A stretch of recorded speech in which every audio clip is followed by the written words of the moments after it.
어제 저녁에 늦게 마치고 아침에 이렇게 일찍 오시기 쉽지 않았을 텐데 많이들 나오셨습니다.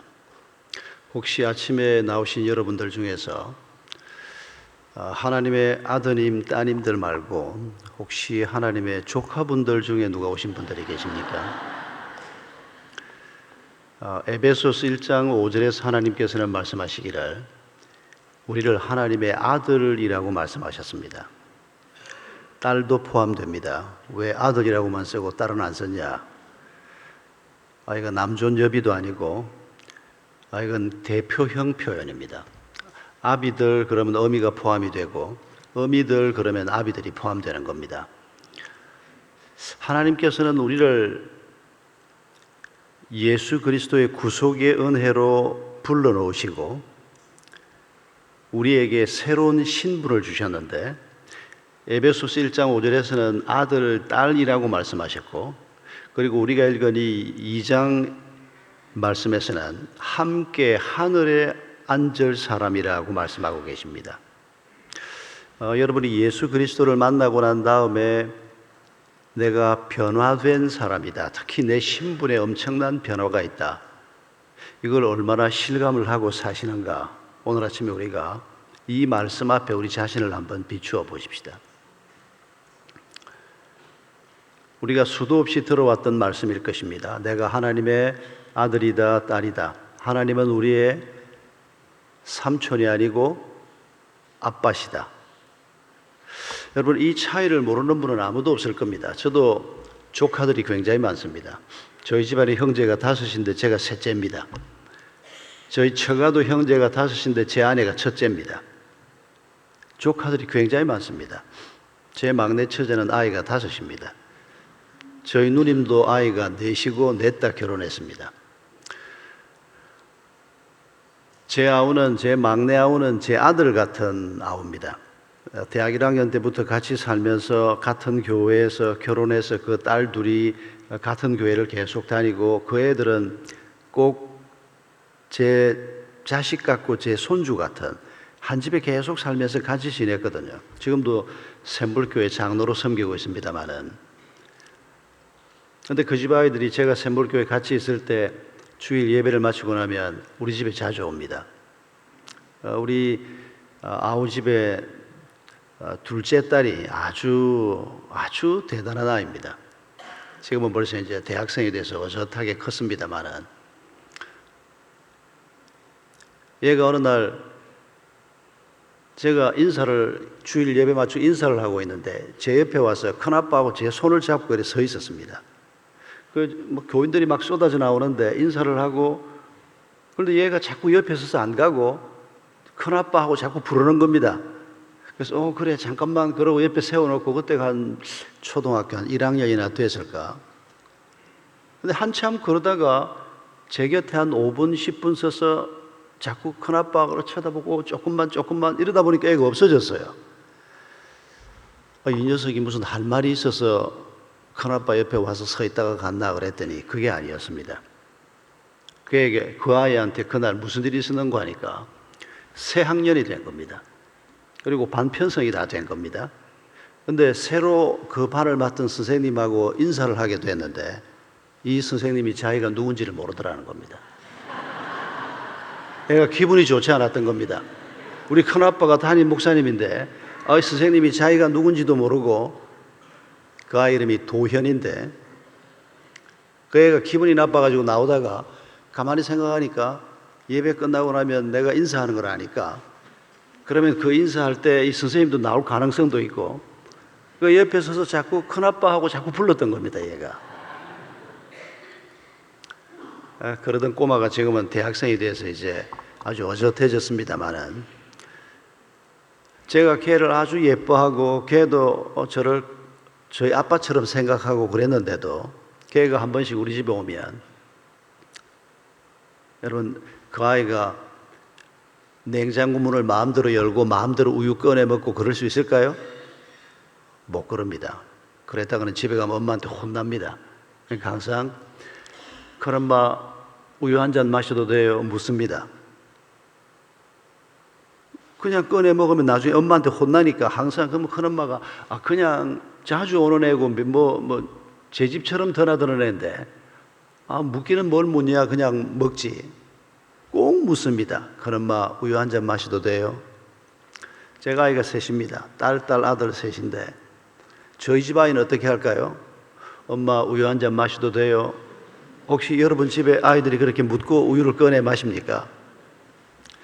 한 번도 이 집에 있는 건 너희들 거니까 마음대로 꺼내 먹어도 좋다 말해준 적이 없습니다. 근데 어떻게 알았는지 귀신같이 알고 아주 어린 꼬마 때부터 마음대로 냉장고 문 열고 마음대로 집에 뒤지고 다니고. 여러분 이게 자식과 조카의 차이입니다. 여러분 이거 모르는 분이 아무도 없을 겁니다. 여러분 오늘 아침에 우리가 내가 하나님 집에 자녀로 부름을 받았는데 내가 하나님 집에 자녀로 사는가 조카로 살고 있는가 이런 질문을 우리 자신을 향해서 한번 잘 해보십시다. 이거 분별돼야 됩니다. 여러분 곧 있으면 또 해가 떠오를 겁니다. 동쪽에서 태양이 떠오르는 아침을 우리가 지금 그 시간 좀 이 자리에 계속 앉아 있어서 보지는 못하겠지만은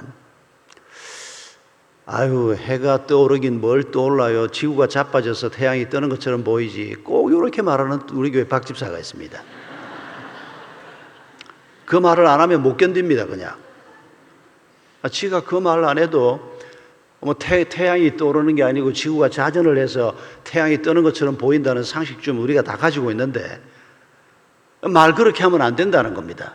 우리가 다 말 그렇게 하고 사는데 지 혼자서만 자꾸 누가 태양이 떠오른다 그러면 자기는 떠오르긴 뭘 떠올라.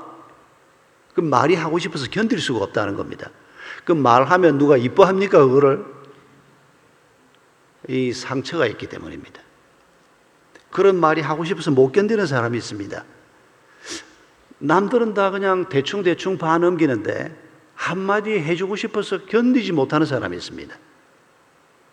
이런 사람은 빨리 셀 리더가 돼야 됩니다. 왜냐하면 셀에 꼭 그런 사람이 있습니다. 우리의 상처가 여러 가지 방식으로 표현이 되거든요.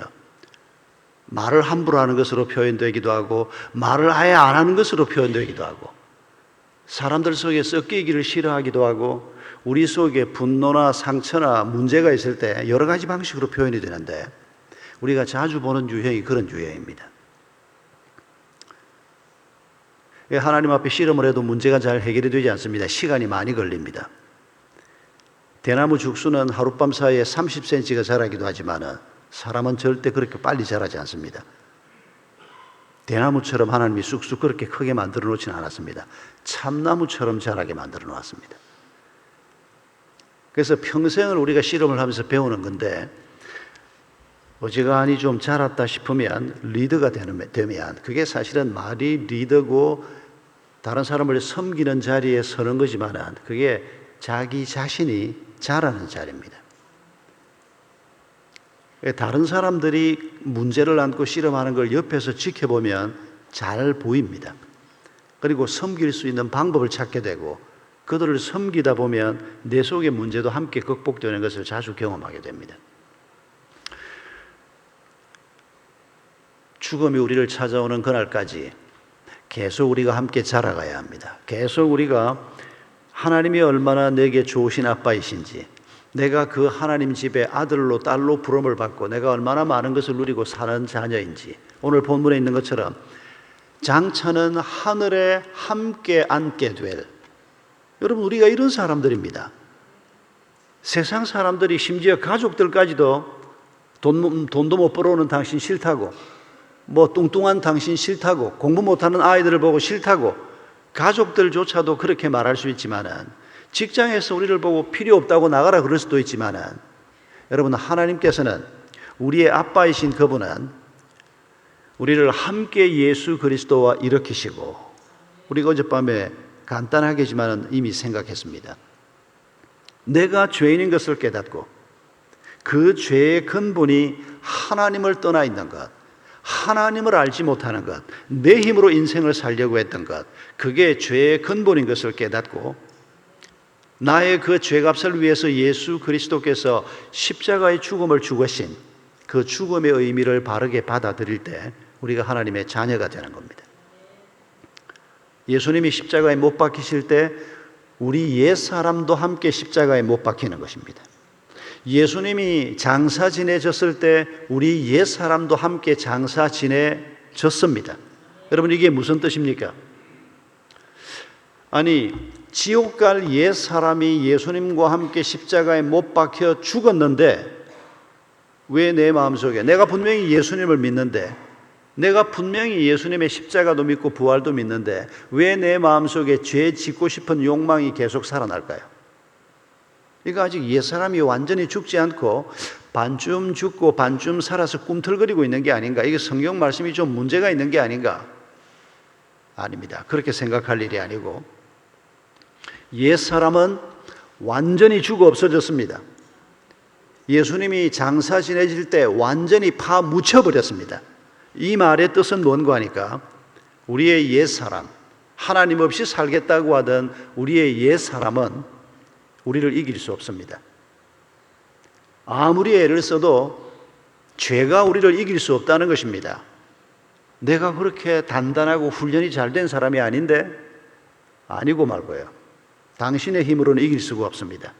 그러나 예수 그리스도의 십자가의 은혜가 우리에게 있고 보혈의 은혜가 우리에게 있는 한, 우리가 그 주님을 붙들고 나아가는 한 죄는 우리를 이길 수가 없습니다.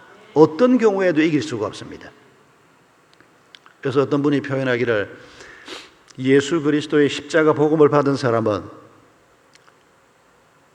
뒤로 자빠져도 복을 받고 앞으로 자빠져도 복을 받고, 어떤 부흥사 목사님이 제가 고등학생 때 설교하면서 그 표현을 했는데 그 표현이 오래도록 마음에 남아 있었습니다. 자빠지면 머리가 깨지고 코가 깨지지 왜 복을 받아? 잠깐은 피가 흐르는 것 같고 잠깐은 상처투성이 있고 잠깐은 견딜 수 없는 아픔이 우리를 찾아오지만은, 그러나 그 아픔마저도 하나님께서 우리에게 축복으로 바꾸시는 이 은혜가 하나님의 자녀들에게 있다는 것입니다. 그래서 하나님이 일하시는 순서는 먼저 우리에게 변화된 신분을 주시는 것입니다. 여러분, 오늘 아침에 우리의 신분을 다시 한번 분명하게 확인하십시다. 우리는 장차 하나님과 함께 하나님의 보좌 곁에 예수님과 함께 앉을 사람들입니다. 그리고 지금 현재도 우리가 예수님과 함께 일으킴을 받고 예수님과 함께 우리가 길을 걸어가고 있는 사람들입니다. 예수님이 여러분의 집에 계십니까? 예수님이 여러분의 일터에 계십니까? 예수님이 여러분의 부부의 삶에 계십니까? 예수님이 여러분이 자녀를 키우는 일에 함께 하고 계십니까? 아니면 교회 왔을 때는, 설교를 들을 때는, 찬양을 부를 때는 마음속에 뜨거움이 밀려오고 예수님과 함께 살고자 하는 마음도 있는데 예배당 문을 밀고 나서면 예수님 안녕히 계십시오, 다음 주일에 와서 뵙겠습니다, 한 번도 말은 그렇게 한 적이 없지만 실제로 그렇게 살고 있는 게 우리의 모습 아닙니까? 여러분, 잘 점검하셔야 합니다. 예수님이 내 삶 속에 계시나 안 계시나 이거 점검이 안 되면 30년을 신앙생활을 했는데 알맹이가 없습니다. 여러분, 김한효 목사님 좋아하시지요?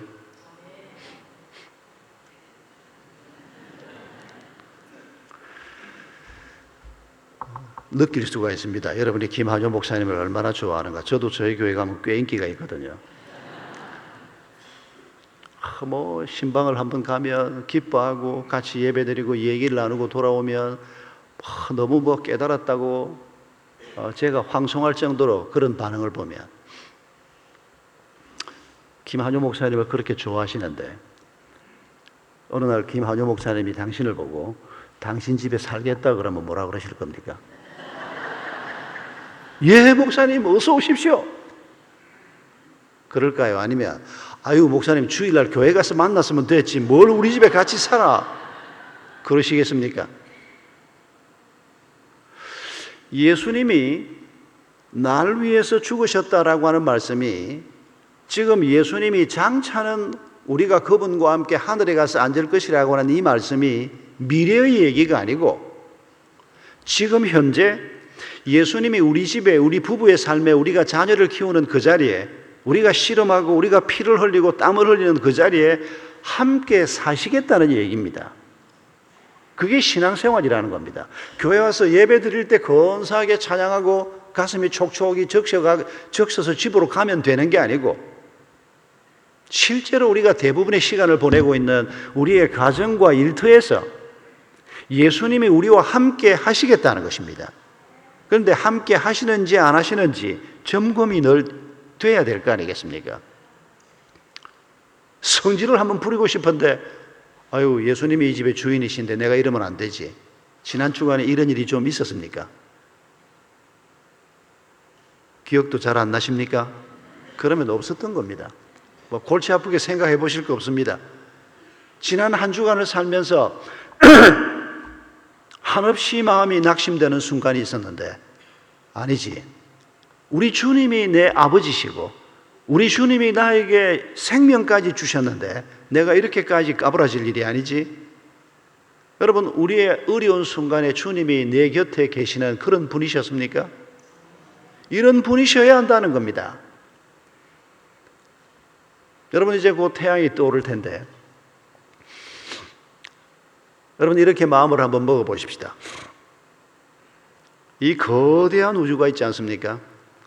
이 우주 속에 우리가 이 태양계 속에 살고 있고 지구 속에 살고 있고 지금 태양이 오늘 아침에도 동쪽에서 떠오를 텐데 이 우주를 창조하시고 운행하시는 하나님께서 오늘도 태양이 없으면 살 수가 없지 않습니까?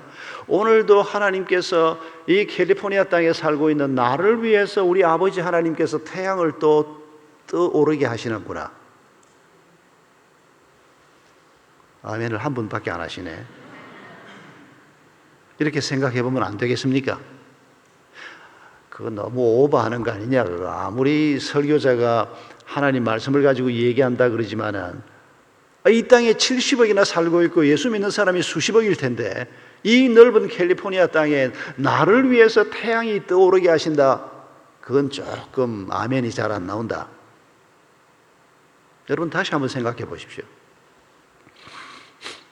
지난 월요일 제가 인천에서 미국으로 오는 비행기를 탔습니다. 미국에 수억의 사람이 살고 있습니다. 미국 가면 뭐 어떤 일을 보고 와야 되겠다 이런 계획을 가지고 비행기를 탔는데 비행기를 타고 미국 땅을 향해서 오면서 이 많은 사람이 살고 있는 여기에 유명한 사람도 많고 굉장한 사람도 많고 뭐 오바마를 비롯해서 뭐 오바마는 저를 잘 모르지만은 그런데 여기에 살고 있는 수많은 사람들 중에서 제 마음속에 탁 박혀있는 사람이 누구였을까요?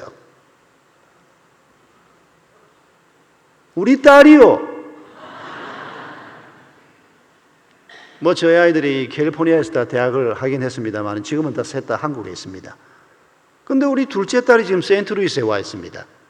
학교 교사인데 우리 자매 결연 맺은 그 웨스트민스터 크리스천 아카데미라고 하는 학교에 한 달 동안 애들을 데리고 교사 4명하고 같이 지금 세인트루이스에 와 있습니다.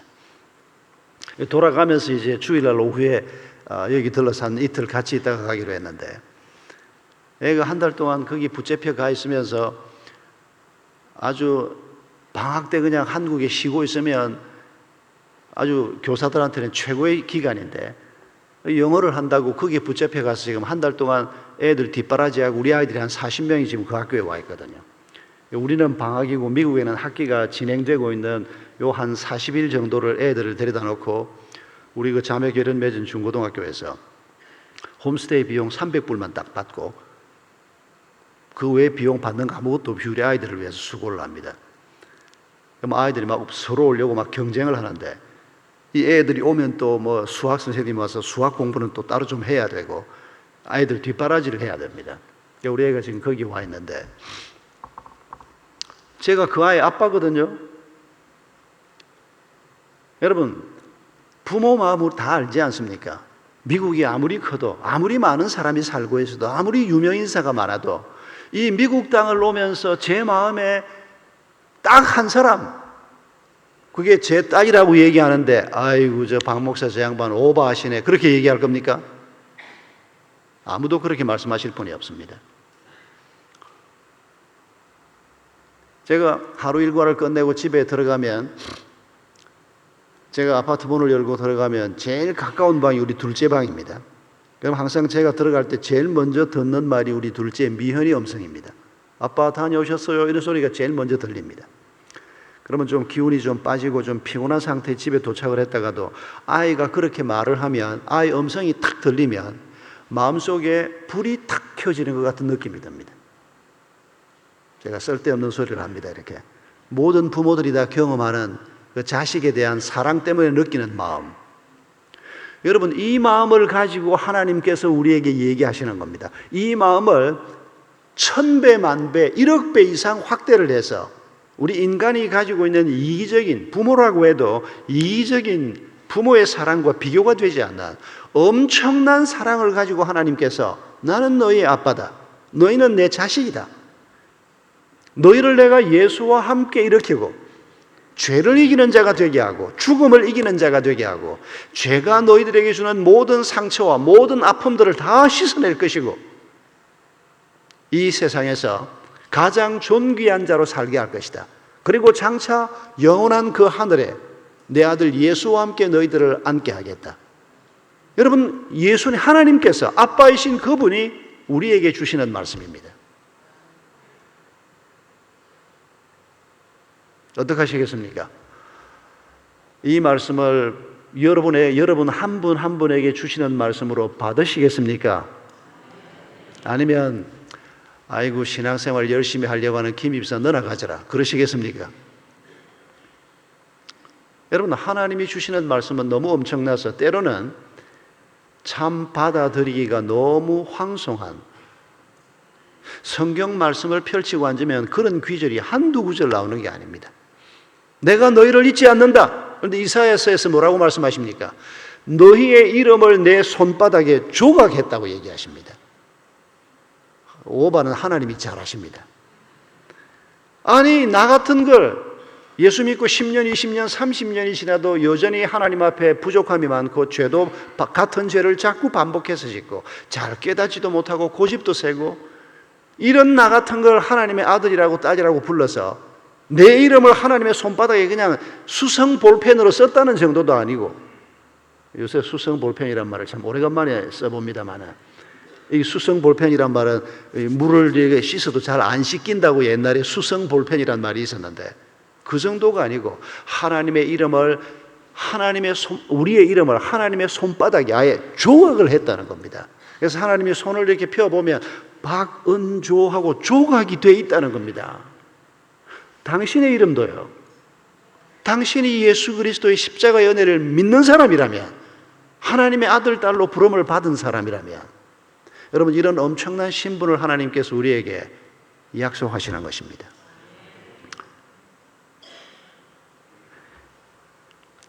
아니, 하나님께서 그렇게 엄청난 걸 내게 약속하시고 엄청난 신분을 주셨다면 그런 것 저런 것 다 놔두고 빨리 영주권이나 좀 주시지. 그런 것 저런 것 다 놔두고 집이라도 빨리 한 칸 좀 갖게 해주시든지. 이런 질문을 하지 않을 수 없는 대목이 바로 이 대목입니다. 현실적인 문제가 많이 있는데 하나님께서는 자기 아들 예수의 생명까지 주었다고 얘기하면서 내게 절실하게 필요한 이런 것들은 왜 빨리 주시지 않는가? 이게 우리의 중요한 질문입니다. 여러분, 이 질문에 대한 답을 잘 가지고 계셔야 합니다. 여러분이 돈이 굉장히 많은 분이라면, 그리고 하나님이 소중한 자식을 주어서 키우고 있는 분이라면, 아이가 3살, 5살, 7살, 8살 이렇게 자라가고 있는데 여러분이 자녀에게 뭘 주시겠습니까? 아이한테 매일 한 100불씩 주어서 나가서 마음대로 쓰고 놀아라 그러시겠습니까? 예, 자녀를 망치고 싶으면 그렇게 하시면 됩니다. 아이들이 갖고 싶은 게 있고 부모가 주고 싶은 게 있습니다. 항상 여기에 차이가 있습니다. 아이들이 잘 자라서 어른이 돼서 스스로의 힘으로 자기 인생을 살 정도가 되면 이제 부모가 더 이상 걱정하지 않아도 될 겁니다. 제 정도면 이제 자기 힘으로 자기 앞가림도 하고 판단력도 있다. 그런 날이 다 빨리 와야 한대. 그런데 아이들 어릴 때는 그런 판단력이 없지 않습니까? 애들이 어릴 때는 아이스크림 좋아하고 햄버거 좋아하고 공부는 재미없어 하고, 공부를 좋아하는 아이는 이상한 아이입니다. 대부분의 아이들은 공부 재미없어 합니다. 게임하는 거 좋아하고 놀기 좋아하지. 그런데 부모는 압니다. 아이스크림이 맛있는 거 알지만은 아침에 아이스크림 먹고 점심 때 라면 먹고 저녁에 햄버거 먹고 그렇게 살면 곧 탈난다는 거 부모는 압니다. 그래서 그런 걸 먹이지 않으려고 하는 겁니다. 아무리 맛이 있어도 그 맛을 따라서 음식을 먹는 게 아니고 엄마가 정성껏 해놓은 음식을 먹어야 하고, 부모는 그걸 압니다. 내가 갖고 싶은 것과 부모가 주고 싶은 것 그 사이에 있는 그 차이, 우리가 그거 다 경험했지 않습니까? 지금도 꼭 마찬가지입니다. 하나님께서 아빠이신 그분이 우리에게 주고 싶은 것과 내가 갖고 싶은 것 사이에 차이가 있습니다. 이 차이가 있을 때 우리의 믿음이 어떤 것인지 확인이 됩니다. 우리의 믿음은 내가 갖고 싶은 것이 있을 때마다 하나님께서 뭐든지 다 주신다. 그건 믿음이 아닙니다. 그건 자기 자신을 하나님보다 더 똑똑하다고 주장하는 것에 불과합니다. 내가 제일 똑똑하니까, 내가 판단력이 제일 뛰어나니까 무엇이든지 내가 원할 때마다 하나님이 주시면 그건 하나님이 잘 하는 거다. 지가 하나님 해라. 하나님이 그럴 겁니다, 아마. 여러분, 그건 믿음이 아닙니다. 우리의 욕심일 뿐입니다. 하나님이 나보다 더 판단이 오르신 분이고 하나님께서 무엇이든지 정확한 분이신 것을 우리가 믿기 때문에 내가 필요해서 하나님 앞에 구하는 것도 우리가 마땅히 해야 될 일입니다. 그런데 하나님이 세 가지로 항상 답하십니다. Yes, no, 기다리라. 하나님이 뭐라고 답하시든지 간에 하나님께서는 항상 내게 지금 최선의 것을 주시는 분이다. 그걸 믿는 것이 믿음입니다. 하나님은 오늘도 우리에게 가장 최선의 것을 주시는 분이십니다. 여러분, 이런 하나님을 우리가 아버지라고 부르는 겁니다. 작년 5월쯤이죠. USC의 교수로 평생 계시던 달라스 윌러드 교수님이 돌아가셨습니다. 4월이었던 것 같습니다. 레노바레 운동 때문에 그분하고 교제가 있었고, 한 3년 전에는 그분이 마지막으로 낸 책을 하나 냈다고 친필 사인을 해서 저한테 하나 보내줘서 제가 아주 갑오처럼 제 서재에 가지고 있는 책도 한 권 있었고 저희 교회 집회도 한번 다녀가셨는데, 그분이 돌아가시고 난 다음에 우리가 그분을 추모하는 모임을 서울에서 따로 한번 가졌습니다. 근데 그분이 투병을 하고 계실 때 74세인가에 돌아가셨으니까 굉장히 빨리 돌아가셨습니다. 암으로 투병을 하시다가 돌아가셨는데, 우리 한 한국 목사님이 달라스 교수님을 마지막 문병을 하고 그리고 한 일주일 후에 돌아가셨는데, 그 달라스 교수님이 우리 한국에서 온 목사님을 만나서 대화하는 중에 한국 목사님한테 이런 질문을 받았습니다. 교수님, 지금 이제 죽음을 눈앞에 두고 계시는데 지금 이 순간에 교수님 마음속에 가지고 있는 생각이 뭡니까? 그랬더니 달라스 윌러드 교수님이, 이분은 침례교 목사님인데 평생 USC 철학 교수로 일을 했던 분입니다. 그리고 이분이 쓴 책 중에서 그 하나님의 모략이라고 하는 Divine Conspiracy라고 하는 유명한 책이 있는데, 이건 지난 100년간 출판된 기독교 서적 가운데 전문가들이 10권을 뽑았을 때 들어갔던 유명한 책 중에 하나입니다. 그 외에도 많은 책을 쓰신 분입니다. 굉장히 중요한 영향력을 많이 끼치신 분인데, 이분이 천국을 하나님을 얼굴과 얼굴로 뵐 날을 눈앞에 두고 있으면서 그런 질문을 받았을 때 이분이 뭐라고 답했다는 거 하니까 제가 그 답이 참 잊혀지지가 않습니다.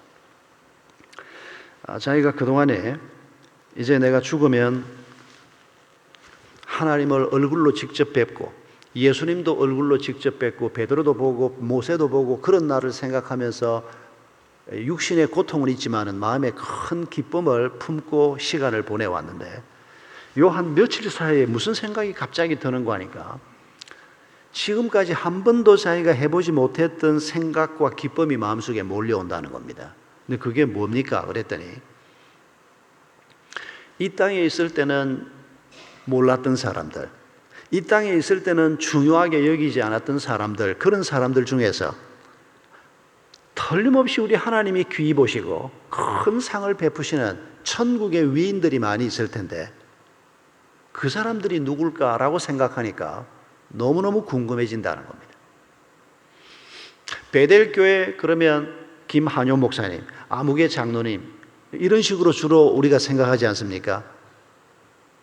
그런데 이 베델교회 김한효 목사님보다 더 큰 상을 받을 사람도 있을 수가 있다는 것입니다. 저는 진심으로 그렇게 생각하는 사람입니다. 제가 교회를 강남에서 17년 동안 사역을 하고 하나님의 부르심 때문에 98년도에 분당으로 내려와서 샘물교회를 또 개척해서 13년 동안 섬기고 그리고 2년 반 이제 한 3년 이제 돼 갑니다. 4월이 되면 이제 3년이 되는데 한 2년 10개월 전에 다시 또 동백으로 또 남쪽으로 파송을 받아서 교회를 지금 직접 개척한 교회를 이제 또 새롭게 해보고 있고 그리고 그동안에 분립개척교회를 설립하면서 한 12개의 교회를 세워본 경험이 있는데 사람들은 박 목사가 교회를 개척했다 이렇게 쉽게 표현합니다마는 그건 사실이 아닙니다. 하나님께서 교회를 세우시는 겁니다. 그리고 하나님의 교회가 세워질 때마다 제가 이건 과장해서 하는 얘기가 아니고 제 양심적으로 저희 부부보다 더 큰 상을 받을 사람이 항상 있다는 것을 제가 보아왔습니다. 이름도 없이 빛도 없이 교회에서 섬기고 있는 사람 잘 모르는 경우가 많습니다.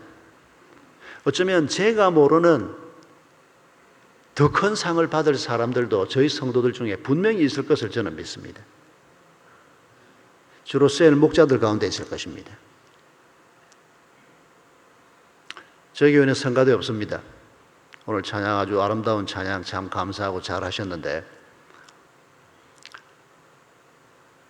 저희 교회는 회중 찬양을 좀 더 잘하기 위해서 전체 찬양 시간을 계속 늘리고 전체 찬양을 사부로 하고 전체 찬양을 좀 더 올리는 일을 위해서 씨름을 하고 성가대가 있긴 있는데 매주 하지 않습니다. 한 달에 한 번만 딱 하라 그럽니다. 또 조건이 있습니다. 주중에는 연습 절대 하지 못하게 합니다. 그리고 모든 성가대원들은 반드시 세일에 들어가야 되고 그런 조건으로만 연습을 그러니까 혼자서 연습하는 겁니다. 그리고 주일날 교회 아침에 한 30분 전에 와서 잠깐 한번 맞추어 보는 것 가지고 멜로디도 중요하지만은 멜로디보다 더 중요한 자신이 하나님 앞에 섬겨왔던 한 주간의 삶과 헌신과 더불어서 표현하는 그래서 음악적인 완성도보다는 한 사람 한 사람의 삶이 함께 뭉쳐져서 하나님 앞에 드려지는 이걸 좀 더 중요하게 생각을 하고 그리고 회중 찬양을 좀 더 중요하게 생각을 하고 그중에 세일을 중요하게 생각하기 때문에 목회를 해보니까 우리 베델교회 성가대는 그렇지 않을 것이라고 짐작은 해보겠습니다만은 기대하겠습니다만은 성가대원들이 결속력이 너무 강해요.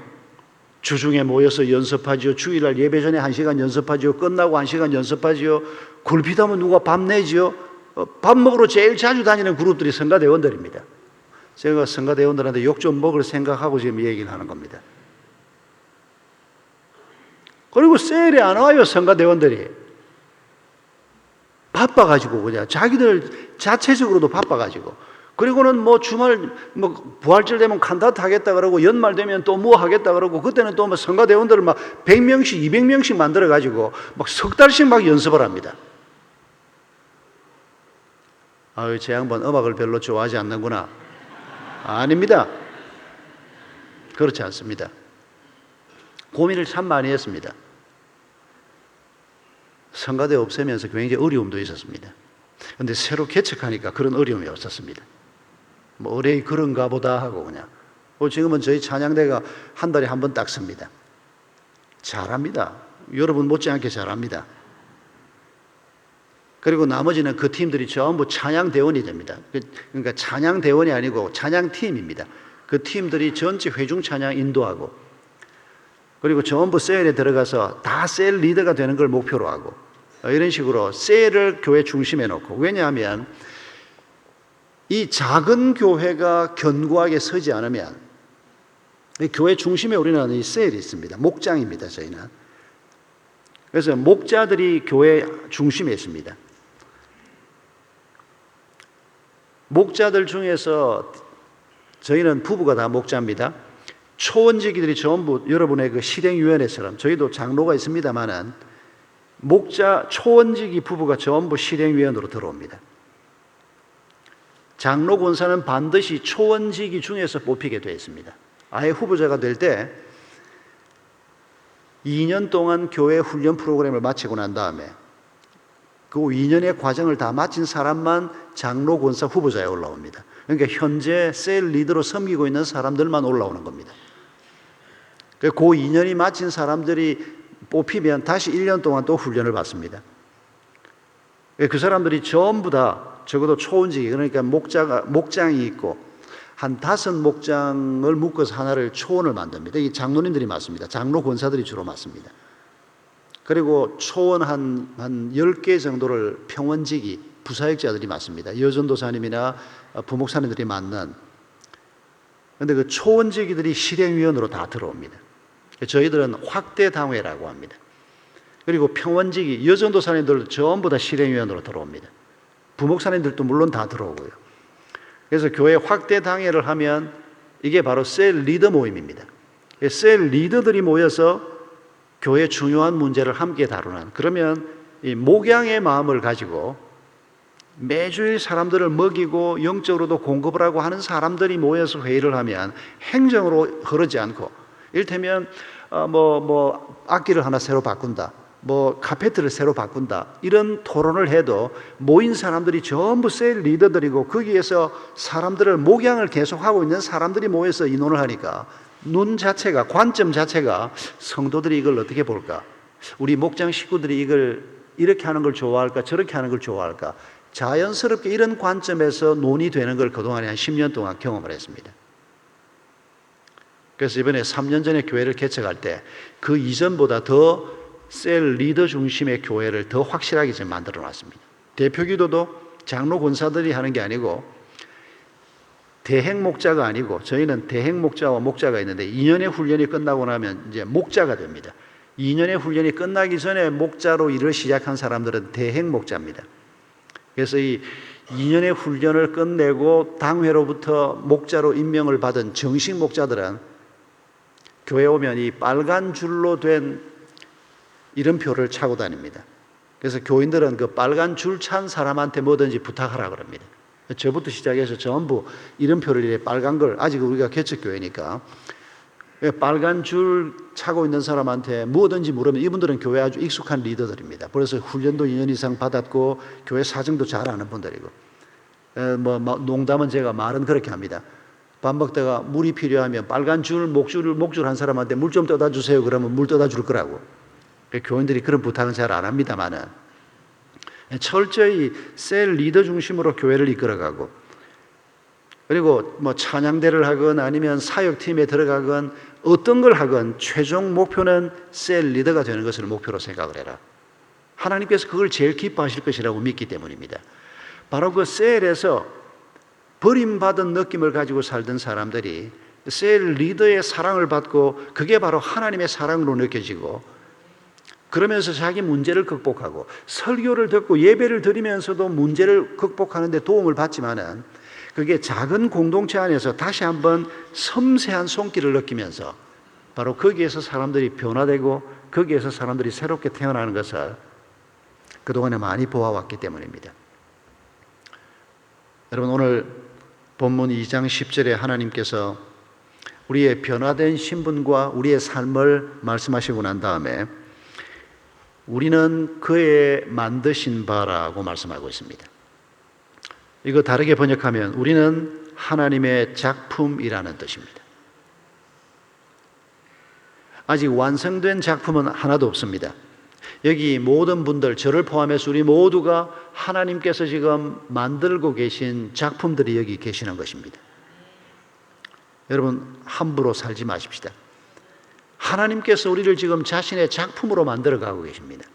30년 동안 빚고 다진 다음에 70년 동안 빚고 다진 다음에 우리 하나님이 보시기에 여기 괜찮은 작품이 내 아이가 하나 여기 있다. 여러분, 이런 삶을 살기를 하나님이 원하시는 것입니다.